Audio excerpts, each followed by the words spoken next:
एक साधु घाट किनारे अपना डेरा डाले हुए था। वहाँ वह धुनी रमाकर दिन भर बैठा रहता और बीच बीच में ऊंची आवाज़ में चिल्लाता, जो चाहोगे सो पाओगे। उस रास्ते से गुजरने वाले लोग उसे पागल समझते थे। वे उसकी बात सुनकर अनसुना कर देते और जो सुनते वे उस पर हंसते थे। एक दिन एक बेरोजगार युवक उस रास्ते से गुजर रहा था। साधु की चिल्लाने की आवाज़ उसके कानों में भी पड़ी, जो चाहोगे सो पाओगे, जो चाहोगे सो पाओगे।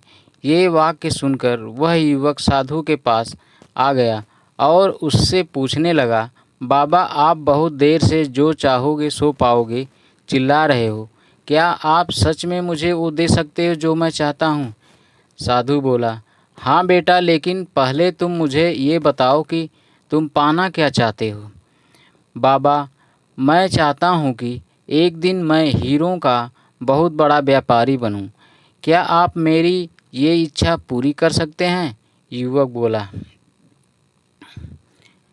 बिल्कुल बेटा, मैं तुम्हें एक हीरा और एक मोती देता हूँ।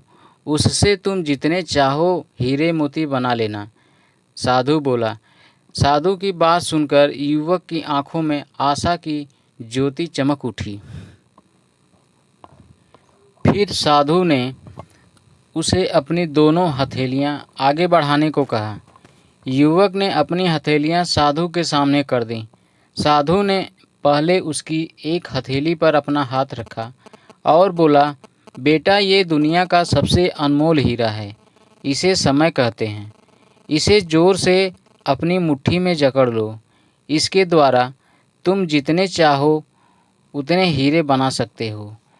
इसे कभी अपने हाथ से निकलने मत देना। फिर साधु ने अपना दूसरा हाथ युवक की दूसरी हथेली पर रख कर कहा, बेटा, ये दुनिया का सबसे कीमती मोती है। इसे धैर्य कहते हैं।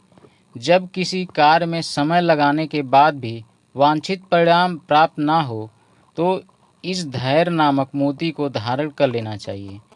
यदि यह मोती तुम्हारे पास है तो तुम दुनिया में जो चाहो वो हासिल कर सकते हो। युवक ने ध्यान से साधु की बात सुनी और उन्हें धन्यवाद कर वहाँ से चल पड़ा। उसे सफलता प्राप्ति के 2 गुड़ मंत्र मिल गए थे।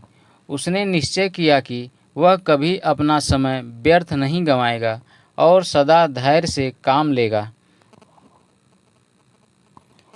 कुछ समय बाद उसने हीरे के एक बड़े व्यापारी के यहाँ काम करना प्रारंभ किया। कुछ वर्षों तक वह दिल लगाकर व्यवसाय का हर गुण सीखता रहा और एक दिन अपनी मेहनत और लगन से अपना सपना साकार करते हुए हीरे का बहुत बड़ा व्यापारी बना। लक्ष्य प्राप्ति के लिए सदा समय और धैर्य नाम के हीरे मोती अपने साथ रखें।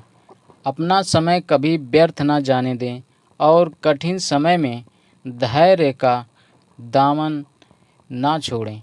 सफलता अवश्य प्राप्त होगी।